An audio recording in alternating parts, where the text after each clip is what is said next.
Hi, today we are going to discuss about national income, that is GDP.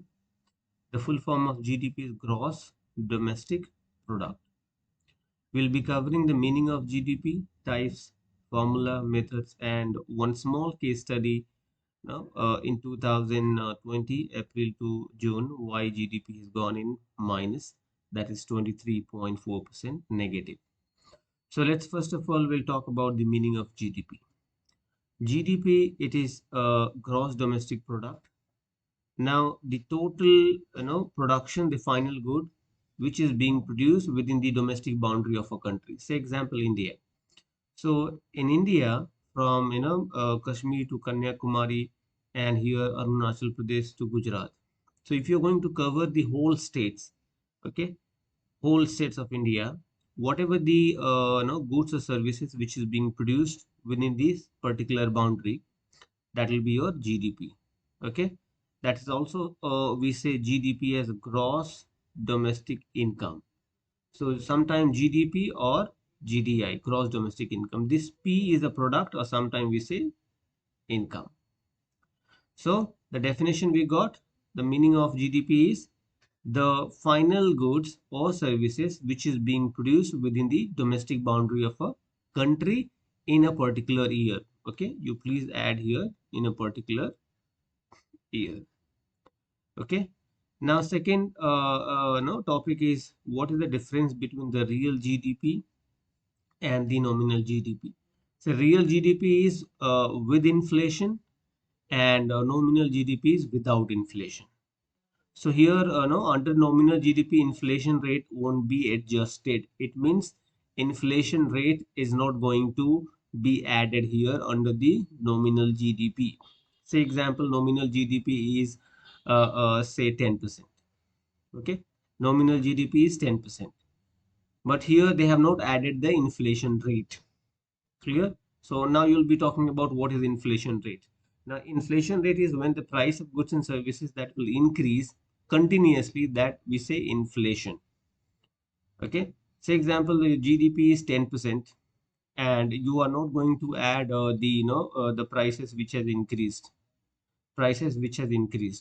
so this is not the accurate. Basically, the nominal GDP is not the accurate form of GDP. It is the real GDP which is the genuine GDP. Because under real GDP, what we are going to add? We are going to add this the inflation rate. Say prices increase by 2%. So if you're going to increase this particular price in the GDP, so GDP will be impacted badly. So GDP won't be the 10%. It might come down to 8%. Okay, so this is your difference between real GDP and nominal GDP.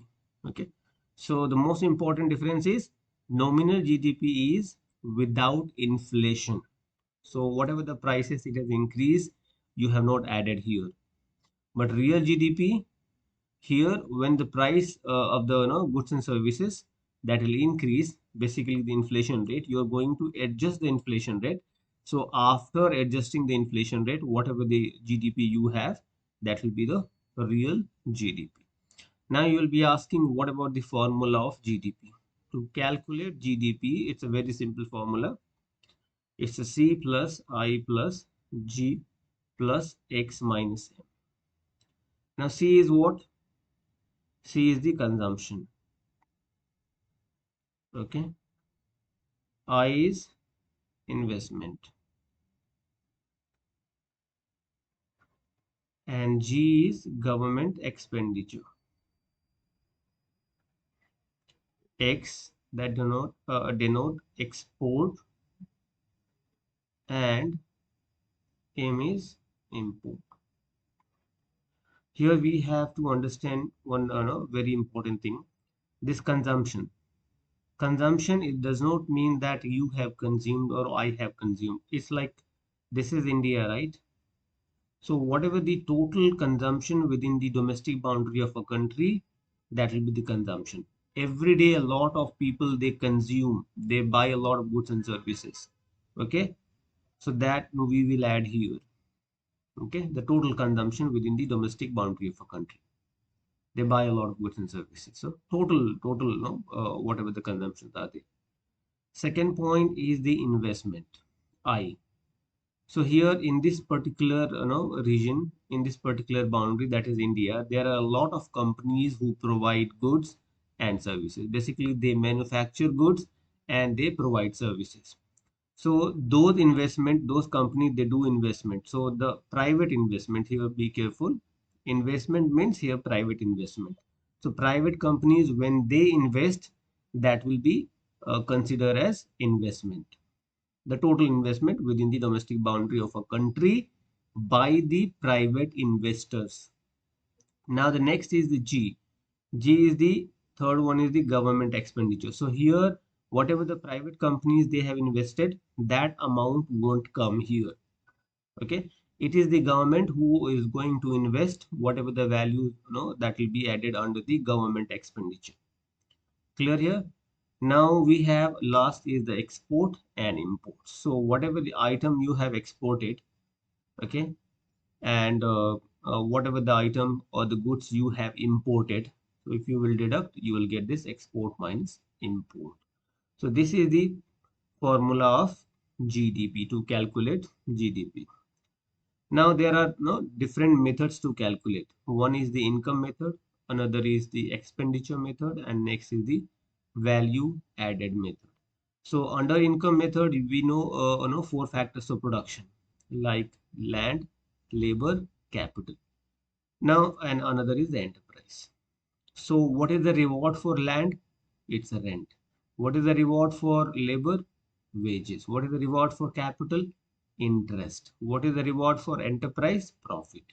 Now, if you add this all rent, okay, which is earned within the domestic boundary, this whole, whatever the wages within the domestic boundary, a lot of people are there, they are working, okay, they earn wages. So that, and C is the interest. So there are the companies or the institutions or the banks, they run on interest. So the total interest within the domestic boundary plus your profits, whatever the companies they are earning profit. If you add all these, the reward for the factors of production, rent, wages, interest, and profit, you will get income, GDP through income method. Now there is the expenditure method. Okay, so under expenditure method, we have one this particular formula.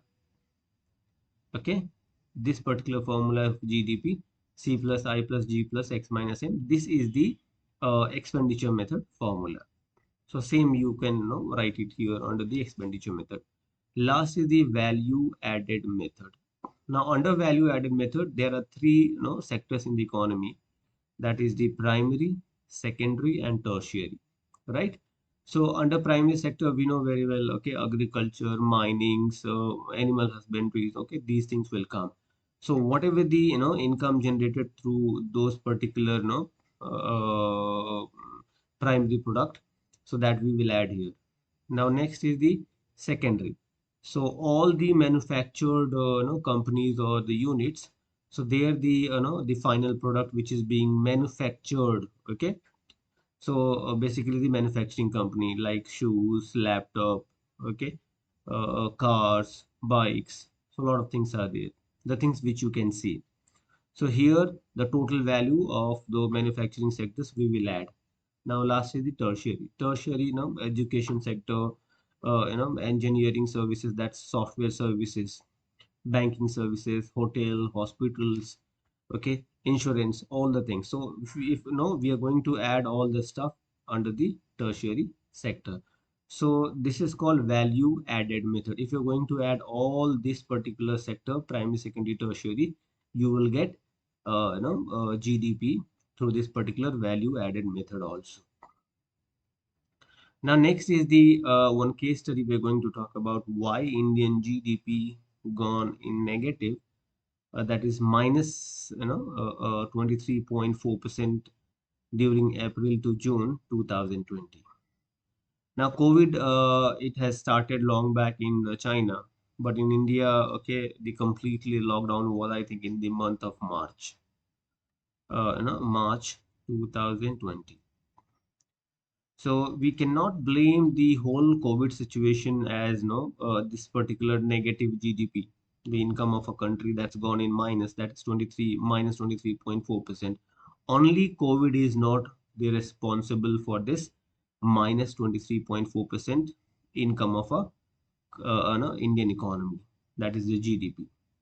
Only COVID is not responsible. There are other factors also. Before COVID, we had okay demonetization.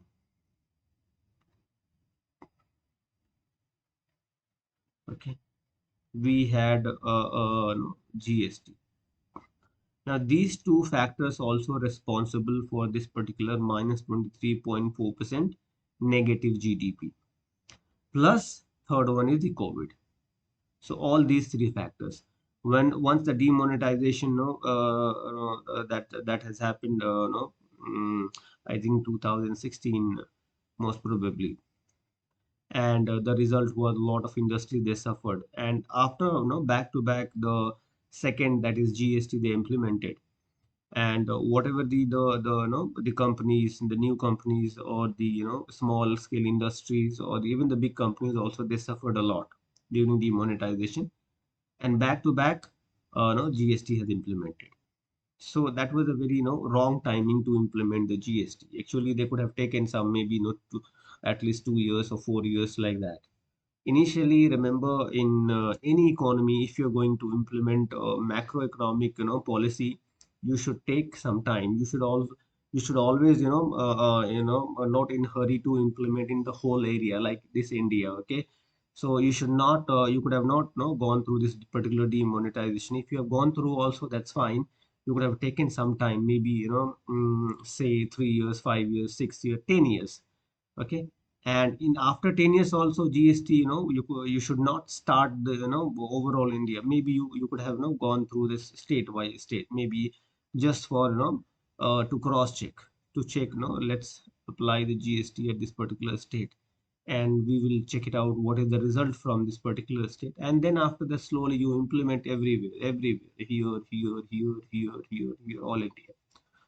Okay, so remember, any macroeconomic policy, if you're going to implement, you should not be in a hurry. And if you're going to implement, always go through the smaller states, smaller region, and according to this, you'll be having some sort of idea. Okay, it's no, getting the good result from this particular state. Let's implement in this another state also. Like this, the whole India, you can implement it. So as of now, we'll finish our class, and hope so we'll see you in the next class. We'll be discussing about the GNP and the other component of national income related to that, and like GDP at FC, factor cost, and many other things are there. Maybe the next video we'll discuss. Till then, take care.